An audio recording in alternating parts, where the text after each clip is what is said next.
According to the National Electrical Code, specifically Section 210.8(a)(11), any receptacle located within 6 feet of the outside edge of a sink countertop necessitates ground fault circuit interrupter, or GFCI, protection. This requirement applies regardless of the receptacle's position, whether it's above or below the countertop. The reasoning behind this code is to mitigate the risk of electrical shock in areas where water is likely to be present. A laundry room sink, while not explicitly termed a bar sink in the NEC, is still considered a sink. NEC Section 404.3(h) defines a sink as a receptacle used for washing and draining. Laundry room sinks certainly fall under this definition, as they are commonly used for washing clothes and other cleaning tasks involving water. Since a laundry room sink is classified as a sink and the receptacle in question is positioned above it and within 6 feet of its edge, GFCI protection is mandated by NEC 210.8(11). To delve deeper into the specifics of GFCI protection, it's essential to understand its purpose and how it works. GFCIs are designed to detect ground faults, which occur when electricity strays from its intended path and flows through an unintended conductor, such as a person.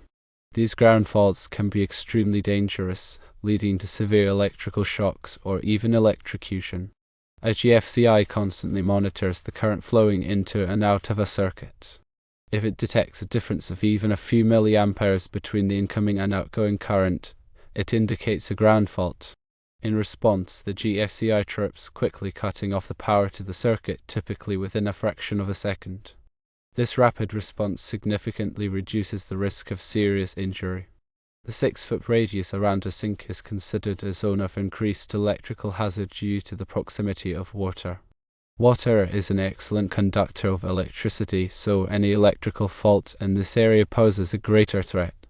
By requiring GFCI protection for receptacles in this zone, the NEC aims to create a safer environment. While NEC 550.13(b) specifically addresses bar sinks, the general requirement for GFCI protection near sinks outlined in 210.8(a)(11) takes precedence in this case. It's crucial to remember that code interpretations can vary and local jurisdictions may have additional requirements or interpretations. It is always advisable to consult with a qualified electrician or local building official for clarification on specific code requirements in your area. Now let's discuss the practical implications of this code requirement.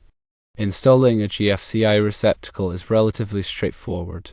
GFCI receptacles look similar to standard receptacles, but they have test and reset buttons on their face. These buttons allow you to periodically test the GFCI to ensure it's functioning correctly. When installing a GFCI receptacle, it's essential to follow the manufacturer's instructions carefully and to turn off the power to the circuit before beginning any work. If you are not comfortable working with electricity, it's best to hire a qualified electrician to do the installation. It's also important to note that GFCI protection can be provided in several ways. One option is to install a GFCI receptacle at each location that requires protection. Another option is to install a GFCI circuit breaker in the electrical panel. A GFCI circuit breaker protects the entire circuit, including all receptacles and other devices connected to it. In some cases, a combination of GFCI receptacles and GFCI circuit breakers may be used.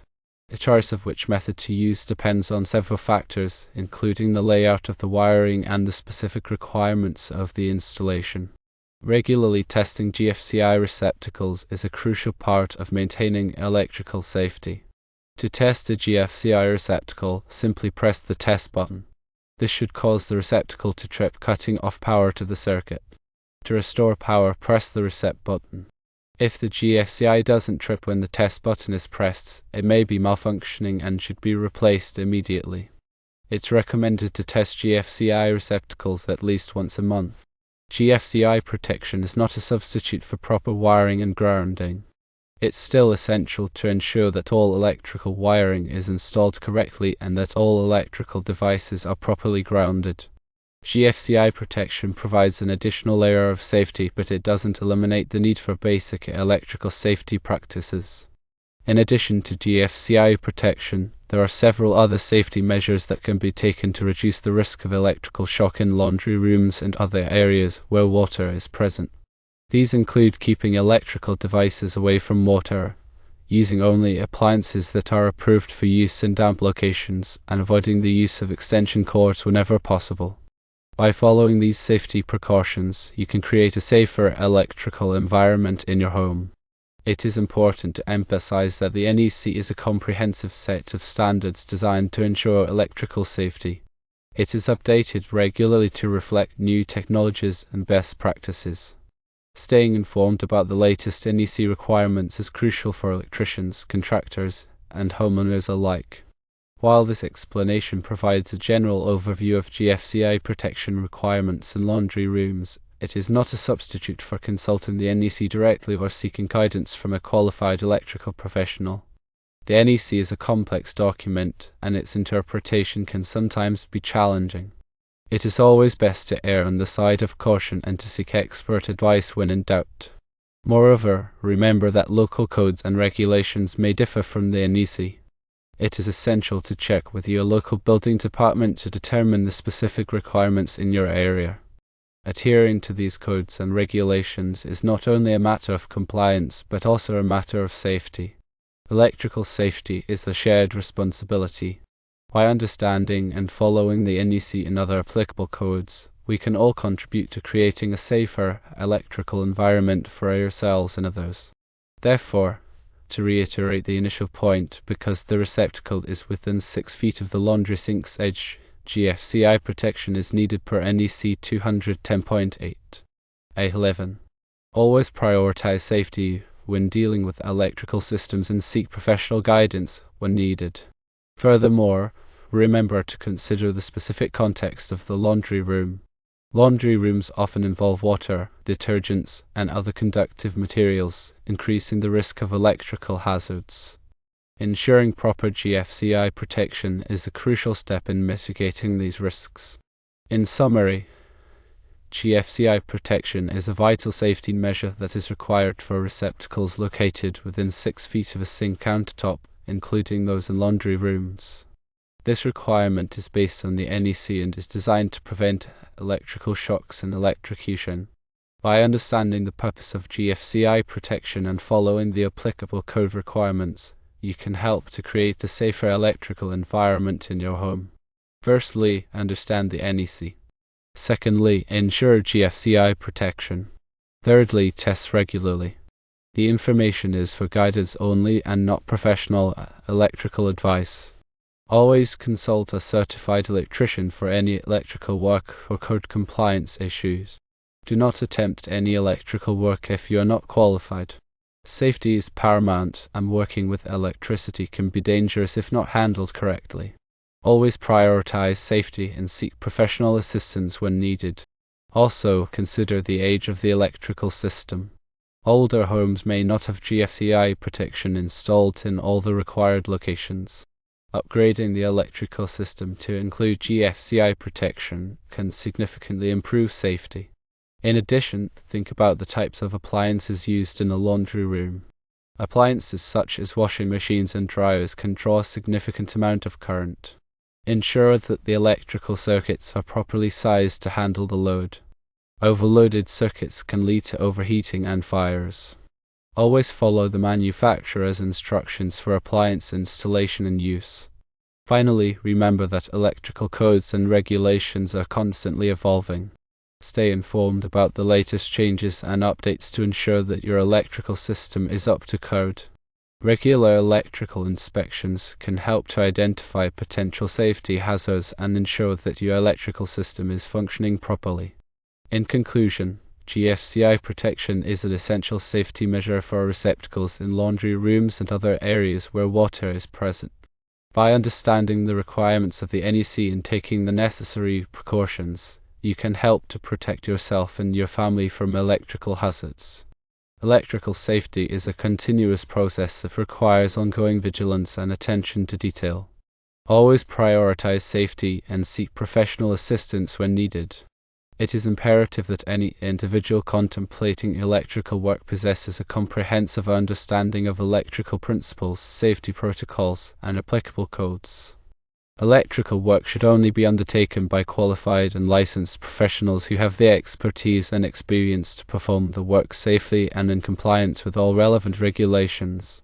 Remember, electricity is a powerful force that can be dangerous if not handled properly. Therefore, never take electrical safety lightly and always prioritize the well-being of yourself and others.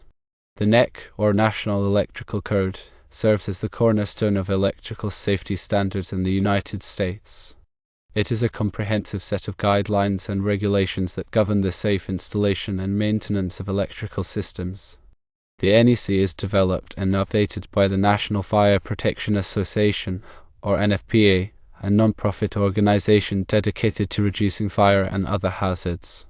The NEC is revised every 3 years to incorporate new technologies, address emerging safety concerns, and improve existing safety standards.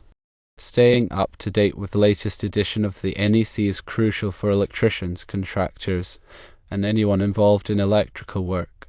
The NEC covers a wide range of topics, including wiring methods, overcurrent protection, grounding, and equipment installation. It provides detailed requirements for various types of electrical systems, including residential, commercial, and industrial applications. The NEC is not a law itself, but it is widely adopted by state and local jurisdictions as the basis for their electrical codes. Compliance with the NEC is essential to ensure the safety of electrical systems and to prevent electrical fires and other hazards. In addition to the NEC, there may be other applicable codes and standards that govern electrical work in a particular area. These may include state and local codes, as well as industry-specific standards. It is important to be familiar with all applicable codes and standards before undertaking any electrical work. Furthermore, local jurisdictions often have their own interpretations and amendments to the NEC. These local variations can be significant and must be taken into account when planning and executing electrical work. Always consult with local building officials to determine the specific requirements in your area. Moreover, keep in mind that the NEC is a minimum safety standard. It represents the bare minimum requirements for electrical safety. In many cases, it is advisable to exceed the NEC requirements to provide an even greater margin of safety. Electrical safety should always be a top priority, and no effort should be spared to ensure that electrical systems are installed and maintained in a safe and reliable manner.